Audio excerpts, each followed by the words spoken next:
I've forgotten how to talk to people. So many good flavors right now. I love it.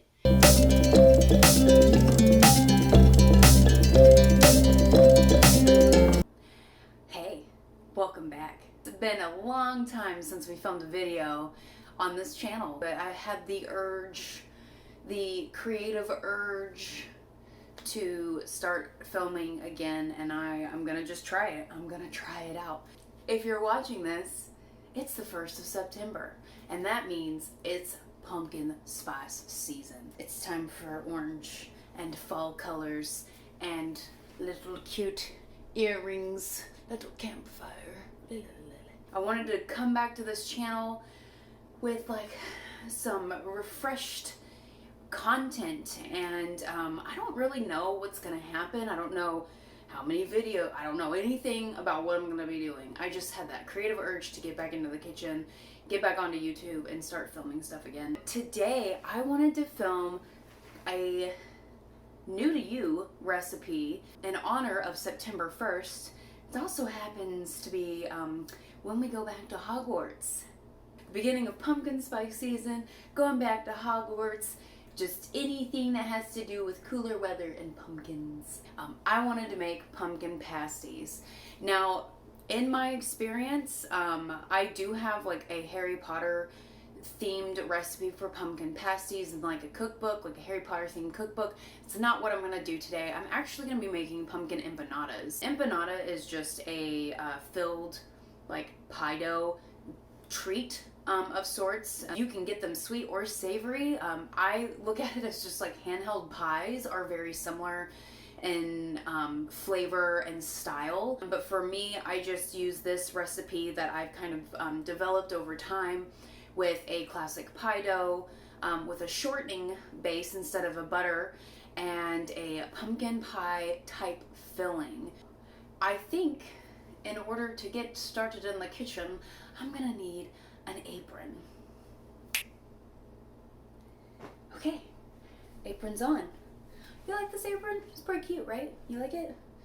Well, glad to hear that because I sell these on my Etsy shop. I have actually spent the last couple of years sewing and selling handmade kitchen items on my Etsy shop, the Southern Kel Shop, etsy.com/shop/the Southern Kel Shop. That's me. I usually do a lot of seasonal stuff. I get a lot of sales during fall and Christmas. If you're interested, I've got tons and tons of beautiful handmade aprons and cookie mix kits that's coming soon. Ship anywhere in the US, and I'll be selling in person in the Illinois area in a couple of weeks. I got the recipe here. I wanted to have easy access to it. So what we're gonna do first is we're actually, I don't know why, I don't really need that.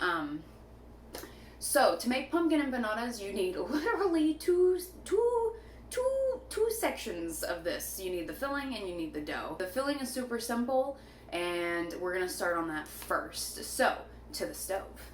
Okay, so our first thing is we have a sauce pot on the stove. I'm gonna turn that on to like a medium-low heat. I'm gonna take 2 tablespoons of butter, toss it in my saucepan, and allow that to melt. All right, our butter is melting. It is bubbling a little bit. This can be difficult on a gas stove, so we're just gonna go with it. I can't turn it down too far, otherwise it will literally just turn off. Yay, old rental stoves. So you're gonna pour in your brown sugar. This is 3/4 cup packed brown sugar, so I did pack this in a measuring cup. The butter is not gonna melt the brown sugar. The brown sugar is going to be in caramelizing, and that is what you want. So keep an eye on this, don't let it burn. All right, once the brown sugar is dissolved or dissolving, you can see the brown sugar and the butter have completely mixed together, and now it's beginning to melt. Before it starts caramelizing too much, because you don't want burnt brown sugar, you're gonna go ahead and add in your pumpkin and your spices. So you're gonna use a full can of pure pumpkin. Do not use pumpkin pie mix. Once your pumpkin's mixed in, you are going to mix in your spices. This is a teaspoon of cinnamon, 1/8 of a teaspoon of nutmeg, and 1/8 of a teaspoon of cloves ground. This really depends on your stovetop, but you're gonna let this cook down a little bit. My original instructions said 10 minutes. I don't think you need that long on a gas stovetop. Otherwise you will literally burn your pumpkin. So go ahead and just keep an eye on it. You do want it to reduce down just a little bit. It's going to get a little bit thicker. I would say don't walk away from this. Continue to stir it and allow it to reduce down. I've made this in different climates before and have had different experiences every time I make this. In dry climates, I tend not to have any problems with my sugar. In humid climates, where my sugar and like other kitchen items tend to clump or like dry, not dry, but they tend to clump up a lot more. The brown sugar reacts a little bit differently, so don't freak out if something happens. Mine originally had clumps of brown sugar in this, and it seems like they've all melted. You're gonna get like a very dark brown. It's almost like a pumpkin butter. I'm gonna take this off. It looks pretty good. It looks like pumpkin butter. It's thick, super thick, thicker than a normal canned pumpkin. So I'm gonna let this cool for 30 minutes and we're gonna switch over to the dough. While we wait for our filling to cool, which is directly behind me, we're gonna make the dough. I'm pretty far away, I know, so you can't see up close, but it's super simple. But I am gonna make it over here, just for the sake of like the fact that our kitchen is really tiny and I don't have space to like film this anywhere else. So what we're gonna do is, in the bowl of a stand mixer, just with a classic paddle attachment, I'm gonna put in 3 cups of all-purpose flour, half a teaspoon of salt, and 2 teaspoons of baking powder. 3. Salt and baking powder. Baking powder is a leavening agent. What's great about baking powder compared to baking soda, I love both. Baking powder does not need an acid to rise, so this will rise naturally with liquid activation, which we'll be doing in just a minute. Okay, I'm just gonna give this a quick stir, and then I'm gonna cut in shortening. So for this recipe, you're gonna use half a cup of shortening, like Crisco brand or other brands. I don't always use Crisco, actually very rarely use shortening, but it does produce a very flaky crust, and so I will never say no to a shortened-based pie crust recipe. You're gonna put your half a cup of shortening in there. You can dice it up if you want to. If you're doing this by hand or with a hand mixer, a handheld mixer, or we're doing it with like a spoon or a fork or a pastry cutter in a bowl, definitely recommend cutting this up into pieces. You're gonna allow the shortening to kind of get cut up into the flour to create a very crumbly texture. I have made a terrible mistake. If you decide to do this, maybe don't. Hindsight is always 20/20. I've forgotten how messy this can be. Maybe cut your shortening up into pieces, and also maybe cover your stand mixer with a damp towel, or just a towel at least. And maybe don't put it next to somewhere that's got a crevasse that flour can get into. So I'm gonna scoot her over, and I'm gonna cover it up and keep going just for a few more minutes. Oof. Okay. All right, after you cut in your shortening to your flour mixture, you're gonna add in 2 eggs.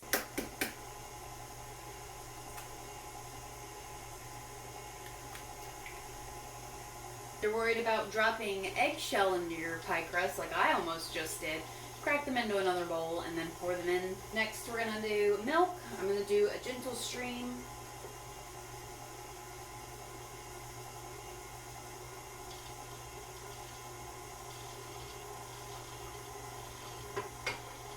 It was half a cup of milk, sorry, half a cup.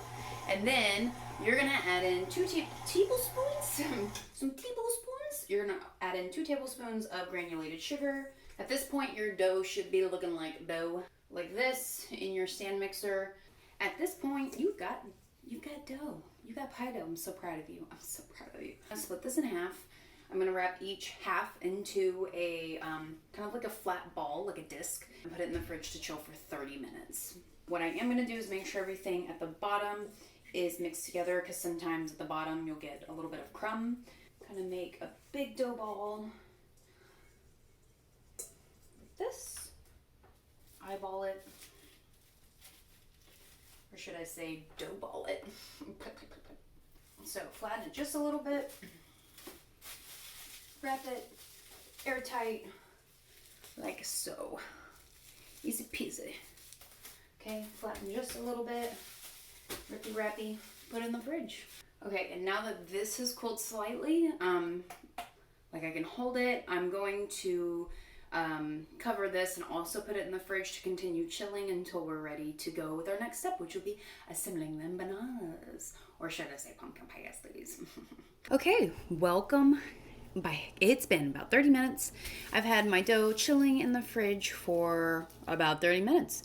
Also have the filling, which is over here, chilling in the fridge, so it is very thick. This is a pastry board. You do not need this, but I do have it because I like it and I like to use it. I have a rolling pin. I have raw sugar. You do not need raw sugar, but it is a nice add to this recipe. It is clumpy because I live in a humid place, but we're going to use this on top of the empanada, and then we're also going to brush it with a milk wash instead of eggs. You can also use egg whites. You can really also use water. Egg whites does produce a shinier crust, but I'm going to use milk because I don't want to waste just an egg white. I also have a tiny pastry brush. I have a round cookie cutter. Now I'm going to attempt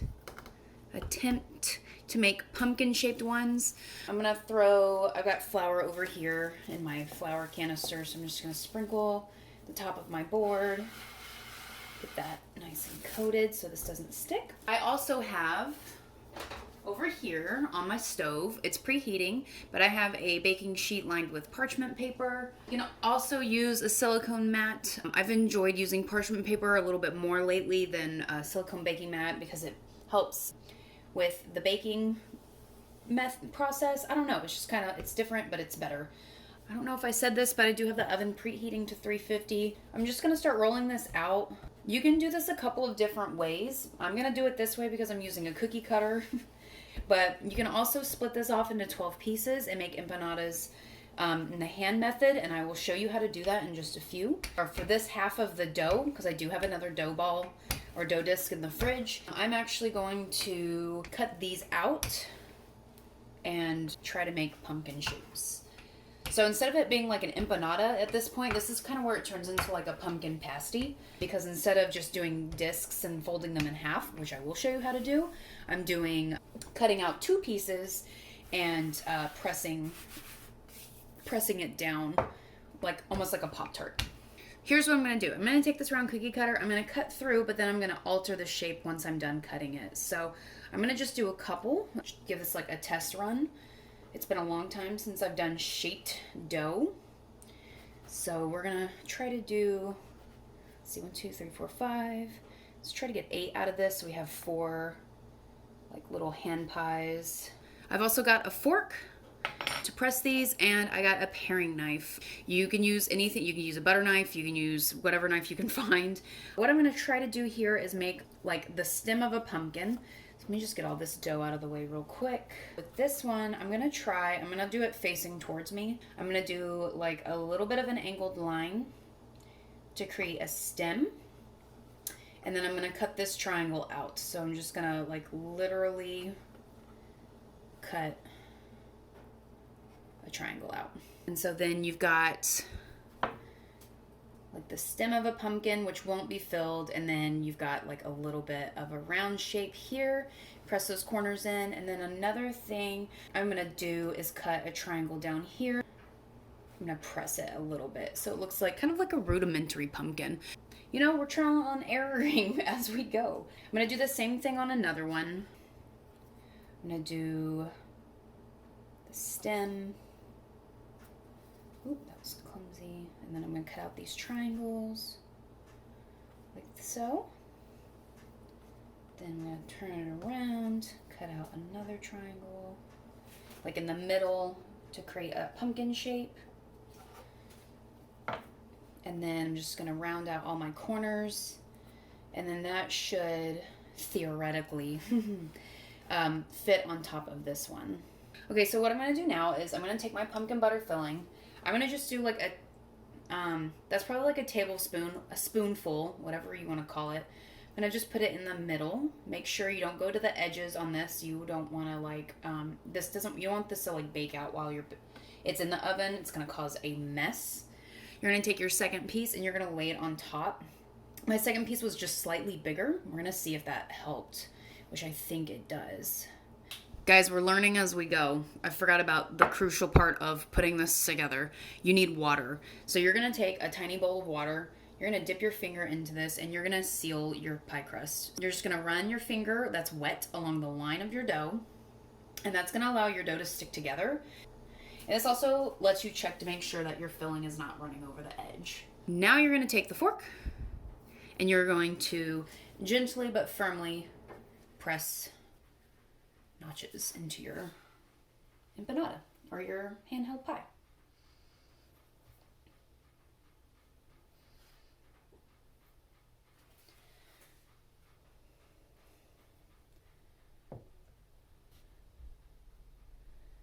Gently but firmly. Okay, my camera cut off, so hopefully I didn't lose any of that video. We're at this point where I have pressed the fork into the edges of my pumpkin pasty. The last thing I'm gonna do before I put it on my baking sheet is grab the paring knife that I mentioned earlier, and I'm just gonna cut some slices into my pumpkin. So I'm gonna just do one in the middle. You can do this very gently, and then like an angled one on each side, like that. And then I'm gonna pick this up, I'm gonna transfer it to my cookie sheet, hopefully. Whoop, perfect. And there, you got yourself a little pumpkin pasty. Oh my God, it's so cute. Okay, I'm gonna finish these up and then I'm gonna show you how to do the handheld pie method.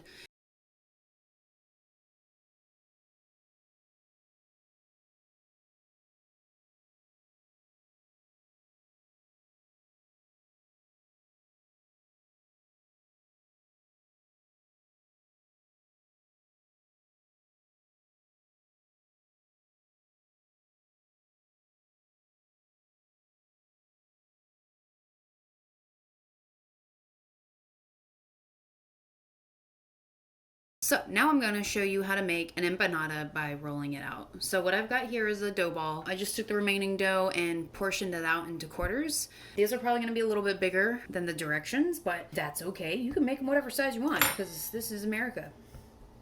Also, this is whatever, you can do whatever you want. I'm going to roll this out into a circle. I'm going to use my rolling pin, roll a couple of times and rotate. That's going to allow us to create this circle shape. Mine is not circular and that's totally okay. Circle-like shape does not have to be perfect. I'm gonna put a little bit more filling than the other ones, so maybe a tablespoon and a half. And then you're gonna take your water and do the same thing you did last time. So dip your finger in it. You only have to cover half of the crust. You're gonna take your dough and fold over. I'm gonna take my fork. I'm gonna do the same thing I did on those pumpkin shaped ones where I press the tines into the dough to seal it up.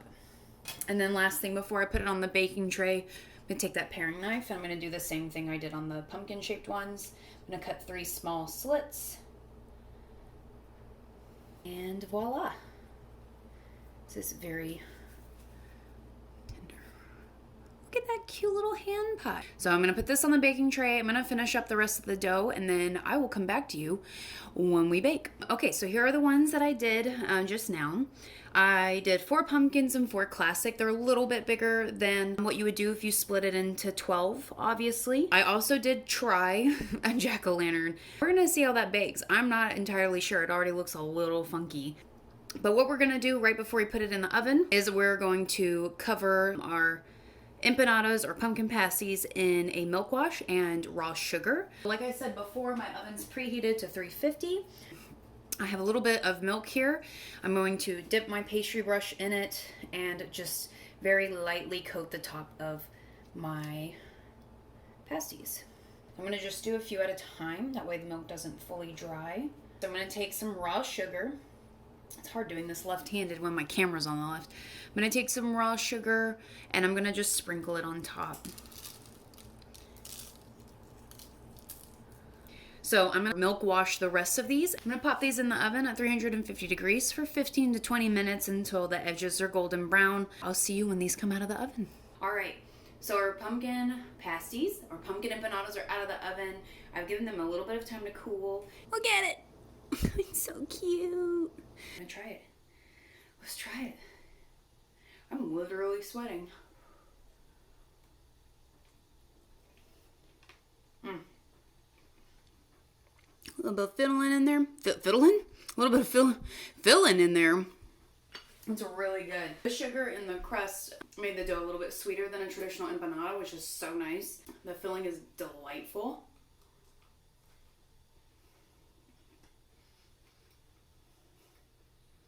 They all turned out pretty good. Even my little pumpkin. My pumpkin turned out. It's so cute. Can you see it? Can you see it? Look at him. He turned out so cute. So now you know. Now you know you can do that. Super cute. Like adorable. Oh my gosh, I love them. Anyway, I hope you liked this video. It was super fun to make. So all of the ingredients and the instructions, I'm just going to put in the description down below. Leave a like, comment down below. Tell me what your favorite thing to make during pumpkin spice season is. Like anything pumpkin related or not pumpkin. Maple is huge right now. Huge. As well as apple cider and caramel. So there's so many good flavors right now. I love it. I hope you enjoyed hanging out with Kelly the Nerd. I'll see you next time. Bye.